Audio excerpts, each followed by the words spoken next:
At ang young bird pa itong batik. Yan na. Magsugsang subibat mga singko. Pupwesto tayo, pupwesto. Yun. Dakit, paa mo. Ayun o, tinutuka pa yung kamay ko. Ring number niya, CTPR.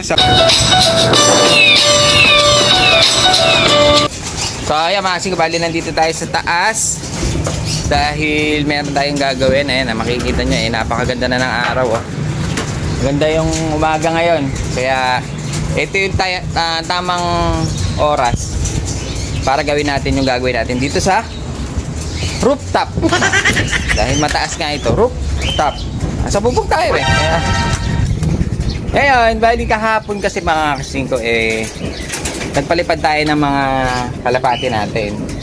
Ngayon, nawawala yung isa nating saddle mga kasingko. Ito siya. Yan. Yung saddle natin na maganda. Yan, oh. Nawawala kasi ito mga 5 kahapon. Siguro nailayo ng konti ng mga matatanda dahil sumama siya eh. Ang nangyari, dahil hindi naman ako pwede mag-stay dito ng matagal, hindi ko na siya nahintay. Dahil nga nagtitinda tayo sa pwesto. Ang ginawa natin mga 5 binalikan na lang natin siya ng medyo hapon nung magpapakain na tayo. At nung magpapakain na tayo, nandito na siya sa loob ng kulungan. Kaso, dahil medyo maulan, meron akong nakitang ibon dito sa may parang viewing area natin. Dito sa may parang double door natin mga singko. Dahil kung titingnan nyo, yung landing board natin halos kapantay lang siya dito. Kaya siguro kapag may pumasok na kalapate nag-i-stay dito para sumilong siguro dahil maulan kahapon Kasi meron dumating na bisita na kalapate nag-stay siya dito ng hapon nung pag-akyat natin. Dahil chinek ko nga mga 5 yung ating saddle kung nakauwi siya nakauwi nga mga 5 dahil sumabay ito sa rondahan ng mga matatanda buti nakauwi. At hindi siya nahuli mga 5. Hindi nahuli ni Boy Dakit. Ngayon yung kalapate binaba muna natin dahil baka mamaya may dalang sakit. Kaya ayaw natin siyang isama dito sa mga flyer natin. Iniwalay ko muna siya ng kulungan. Medyo basa yung ibon. Ang maganda dyan mga 5 dito siya napunta sa atin dahil siyempre pag dakit kailangan pakawalan mga 5. Yung mga pambenta natin yun, mga dala ng mga tropa, yun ang binibenta natin. Pero pag dadakit natin, kahit nakaklab pa yan, kahit commercial, kahit walang singsing, kailangan, pinapakawala mga 5. So, ayun nga. Dahil nga meron tayong nakita kalapate, kailangan ngayong araw na to, dahil maganda panahon. Kahapon, hindi ko siya mapakawalan dahil nga maulan. Masama panahon, madilim, baka lalong hindi makauwi. Kaya ginawa natin, talagang inabangan natin yung pagsikat ng araw para pakawalan yung ibon. Ngayon, kung gusto yung makita yung ibon, eto siya. Pali, ito yung nahuli natin kahapon na pumasok sa may double door natin. Kaso hindi siya bumaba dahil malalim na yung pasukan natin. Baka hindi siya sanay. Kaya nag-stay siya dun sa ayan bata pa siya mga 5, medyo young bird. Pero napakaganda niya. Mukhang alaga yung ibon. Dahil makinis. Tuyo na siya ngayon mga 5. Makinis siya tsaka mukhang alaga yung ibon Ang maganda dito mga 5 dito siya dumapo sa atin dahil nga naka-club ring siya nitong CTPR natin ata ito. Club ring siya ng CTPR ng South Derby Race ito mga 5. Kaya gagawin natin medyo okay na yung panahon, maliwanag na, wala nang ulan. Umaga pa lang mga 5 para makauwi sa may-ari. Kailangan na natin itong pakawalan. Kasi kahapon nung nahuli natin siya medyo basa. Kasama siya dun sa mga pinakawalan siguro natin. Kaya sumabay itong ating dakit na nag-loop visit mga 5. Yan, kung kanina naman ito, hindi ko siya pinakawalan medyo hapon dahil medyo maulan-ulan pa. Masama panahon madilim. Kaya ngayong umaga na lang natin siya pakakawalan. Total, hindi pa naman nag-start tong karera. Kaya pakawalan natin tong ibon para makauwi pa dun sa may-ari. Ganda niya. Tsaka maganda na yung katawan. Pinakain na natin, pinainom na natin. Kaya sigurado, hindi na ito dadapo. Hindi na mapupunta sa iba. Baka uuwi na to sa may-ari. Sinabaunan pa rin natin siya pala ng Ideal kanina. Sinubuan natin siya. Maganda na yung katawan niya. Maganda yung katawan niya Baka nahila lang dun sa mga kalapati natin. Kaya napunta dito, napadpad. Medyo maulan kahapon kaya siguro sumilong dun sa may double door natin, kaso hindi siya pumasok sa mismong kulungan. Ito siya mga kasing ko, hindi natin na-videohan dahil maulan kahapon, baka mabasa yung cellphone. Bali ang ring CTPR 2004 South Derby Race ito mga kasing ko. Mag-start dito sa December. Bali ang code niya 24245. Ano ba yan? May dumi. Basahin natin. Ayan, makasing ka. Bali, CTPR, South Derby Race, 2424511. Kanina naman ito, makasing ka, sana makauwi. Dahil, sigurado inaantay na ito ng may-ari. Young bird pa, pero hindi na siya yung young na yang. Malino na yung mata, makasing ko. Kaya kailangan pakawalan na natin bago pa sumama panahon.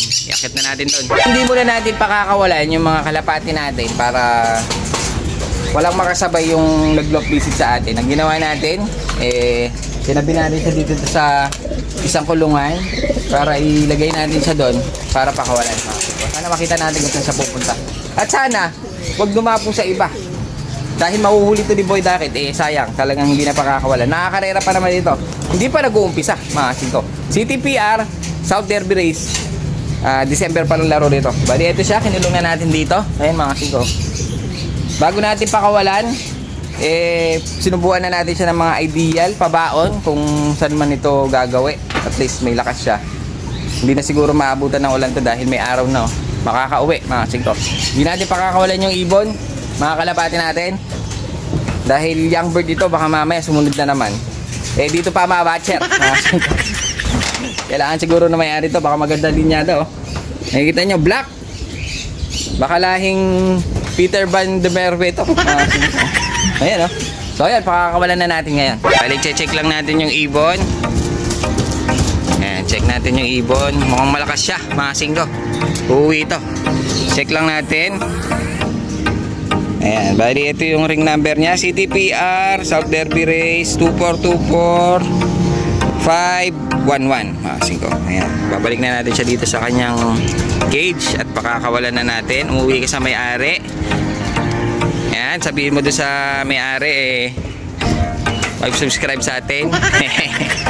Pagsalita ka na dito ka nagawi. Ayan, kasingko, dito natin siya ipepesto sa may bubong para makauwi sa may-ari. Ayan titignan natin kung makakauwi itong kalapating nadakit natin na kasingko. Ayan, buksan natin yung kanyang release.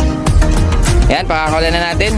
Ang dakit ay dapat hindi tinatago, dapat pinapakawalan. Harap natin siya doon para doon siya dumiretso sa labas. Sige, you're free, kaibigan.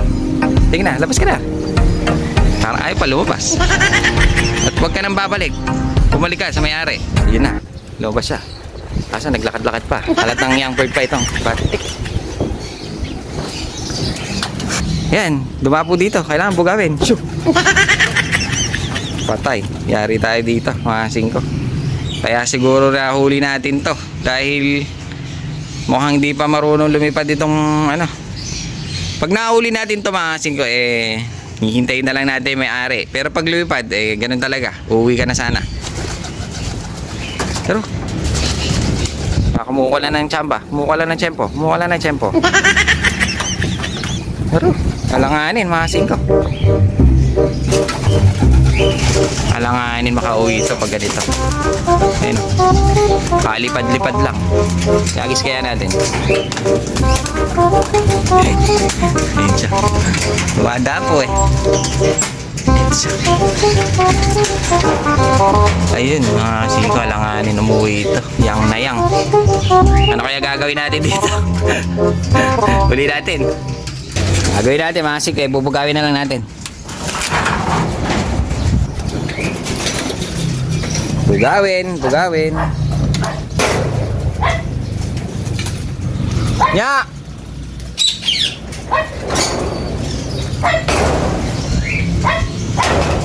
Ayaw lumipad, mga kasingko.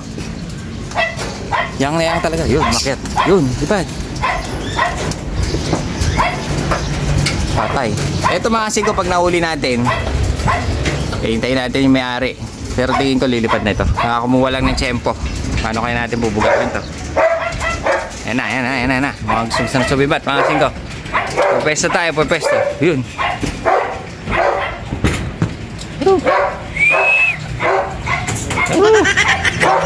Walang pag-asa to mga singko, walang pag-asang tawag dito, wala siyang pag-asang umuwi sa may-ari. Ayun o, nakakita ng kalapati, parang dito pa na-batcher.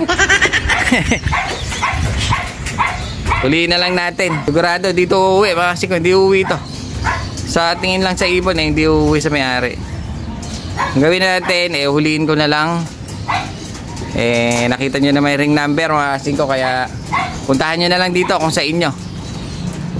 Kasi dito matututo to kapag ganito mga singko. Black na may puti sa pakpak, ay may puti sa ulo. Huli na lang natin. Baka mahuli pa ng iba, lalong hindi makauwi sa may-ari. Mahamo siya mga singko. Mahamo siya. Mahamo niya mga singko.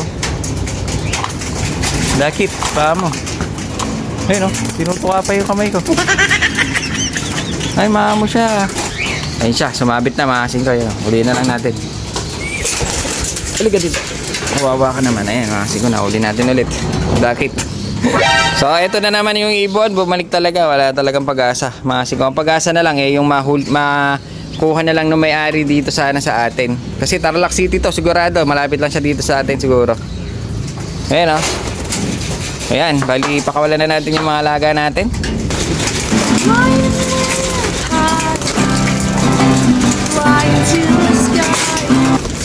So ayan, sige, bali kukulong muna natin siya ulit dito sa pinaglagyan natin. Dahil alanganin siyang makauwi. Baka mamaya pag hinayaan ko lang siya baka dito pa siya matuto mga singko. Tingin ko hindi pa gaano itong na-viewing, tsaka hindi pa nalipad masyado siguro doon sa may-ari mga singko. Kaya yun, tandaan nyo na lang yung itsura. Nakita nyo naman, binidyohan natin. Kung sa inyo to, pwede nyo kunin dito sa may Tarlac City, San Vicente, Champaca Street. Ito yung ibon. Nagtitindi tayo ng feeds, mga 5 peso natin, 5 poultry supply. So yan, ito yung ibon mo, safe na safe. Yun mga 5, nakita nyo naman. Ay, lumipan.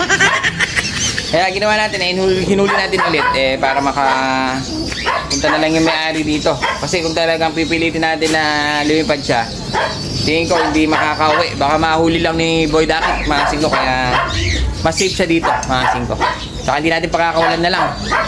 Baka mamaya dito mabatcher dito nabalik mga 5. Ayan o, sabi natin kalapate. Yan, hindi pa natin nalalabas kasi yung iba, kaya nadagdagan sila ng nadagdagan. So ayan, bali lalabas na natin yung iba dito. Ayan sila mga 5. Video natin bukas na lang siguro.